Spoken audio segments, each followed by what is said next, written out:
How's it going, everyone? Welcome back to the Black Metal Rebellion. I am your host, Jesse Morgan, aka Slammerella, and today we are doing another review, this time of a band that I know have been waiting for me to do a review of one of their albums for a while, and that is Eversia from Norway. They're a melodic slash atmospheric black metal band that started in 2006. The name Eversia, from what I gather, means warning. And the album I'm reviewing is their third album. It is called Nar Nordavinden Kaster Niver, which, if I pronounce that properly, translates to When the North Wind Casts Knives. And we all know when those bitter winter winds kick up, it does feel like knives on your face when you're walking through it.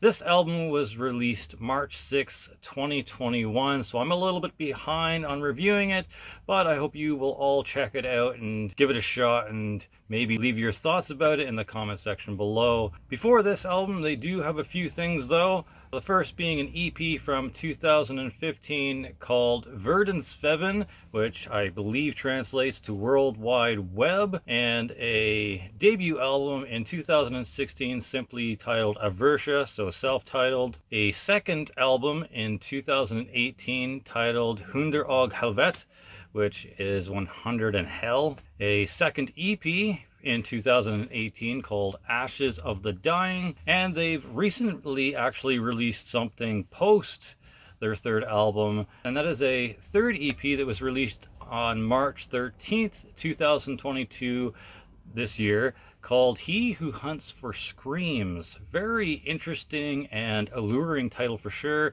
I'm gonna have to go check that out myself. So needless to say, if you enjoy this album, there's a bunch of stuff to go back and check out on their Bandcamp. I'll have links provided in the description box below, but let's get into this album. So the members of this band are Christopher George on vocals and guitar, Alexander on bass, and Anders LB on drums. Okay, so let's talk about those vocals from Christopher, shall we? They were about mid-volume and mix, just under the guitar levels for the most part. The performance was pretty consistent throughout the album. The stylings in which he utilizes in this album are a just general mid-tone raspy growl, not too high, not too low. There's some slightly more aggressive raspy growls here and there throughout, and some long drawn out growl screams. Not too much to really report about the vocals, not really a lot of variety. It's just kind of a what you hear is what you get. They were definitely going for a specific sound when it comes to the vocals. Now let's talk about the guitars, which I feel was more of the focus point for this band, or album at least. The guitars were about mid to high in the mix, and they were slightly above the vocals in volume at times, and they were performed pretty well. The type of stylings you could find in the guitar for this album are catchy melodic riffs, oodles of them. There's some atmospheric guitar layering, some soulful solos going on here and there, obviously tremolos because black metal, and some rhythmic strumming power chords. Then top it off with a few sparsely placed hooky groovy riffs that I really enjoyed. Alright, let's move on to the bass. It was low to mid in the mix. I could actually pick it up though, which is nice and kind of different for a black metal album. Normally you don't hear the bass at all, if they even have bass in the project. So needless to say, it was a good performance throughout. It successfully blended the gap between the guitar and the drums, and added a nice variety in the background and didn't just parrot what the guitars were doing. So kudos to Alexander on bass. Okay, let's talk about the drums now. They were mid to high in the mix, around the same volume as the guitars for the most part, and they delivered a mostly satisfactory performance overall.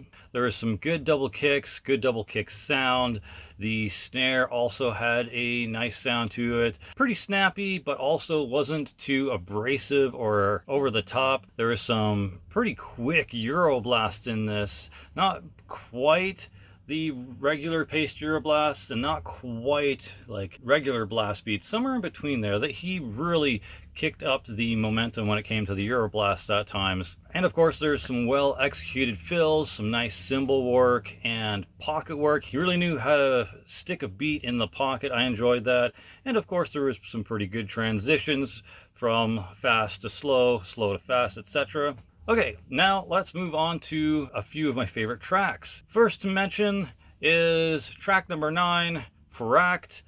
It had a really cool, groovy, catchy main riff at the beginning, and they also brought it back near the end, and unexpectedly had a neat background accompaniment. It was not anything too elaborate or anything, just some cool little humming male choir work in the background. I enjoyed it, and again, didn't really see it coming. Next is track number 10, Vest of Wind.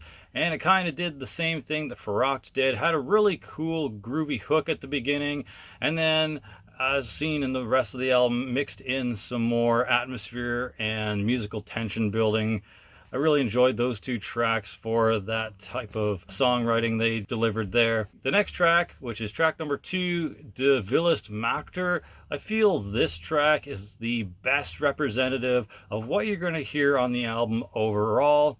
It had a great, epic, melodic riff to start off with, sprinkled in a couple of times throughout the song, and was generally an overall great track. It kept you very invested in it. It was very exciting, very adventurous sounding, but still had that kind of blanket of melancholy and mystery about it. And lastly, track number 7, Det Glemte Folket.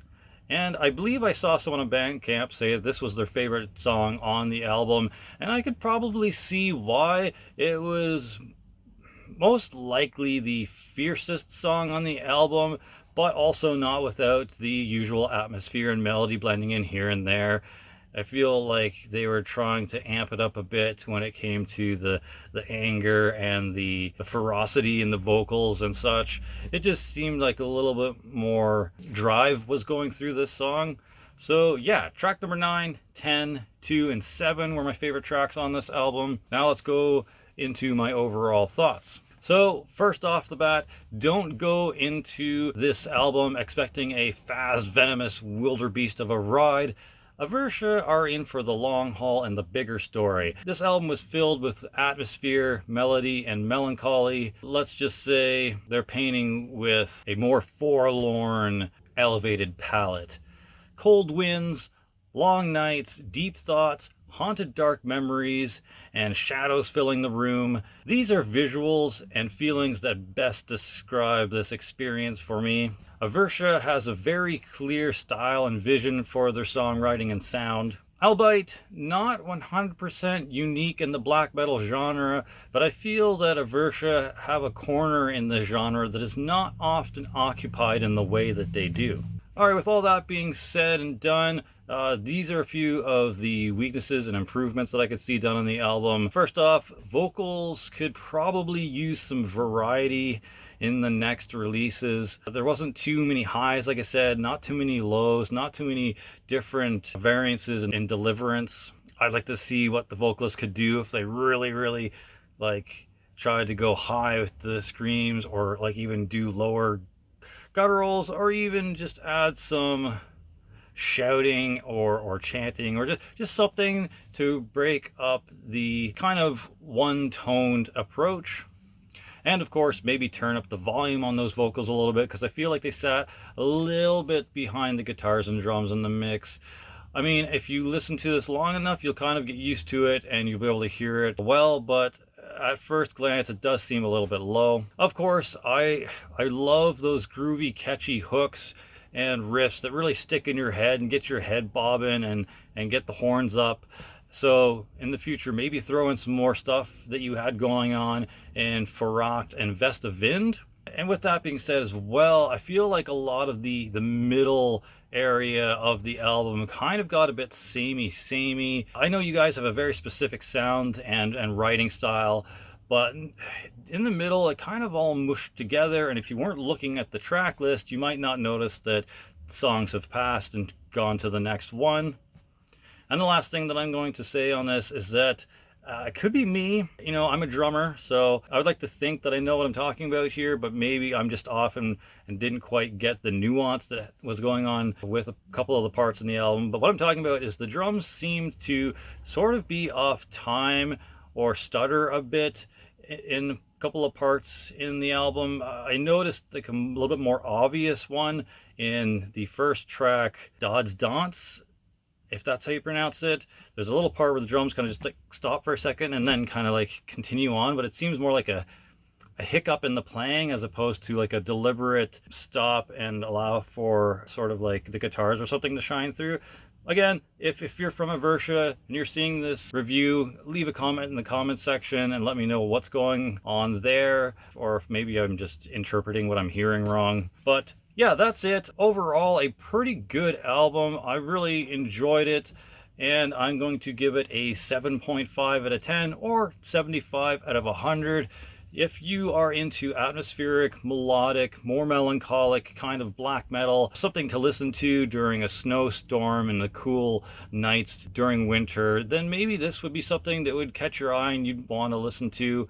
So yeah, these guys are definitely a certain type of black metal that I think will resonate with a lot of genre-specific listeners. So go listen to Evertia's third album, Nordavinden Kasterniver, and give me your thoughts in the comment section below. Again, all links will be in the description box below. I'm Jesse Morgan, and I would buy this album. For Glory, for the Rebellion, Slammerella out.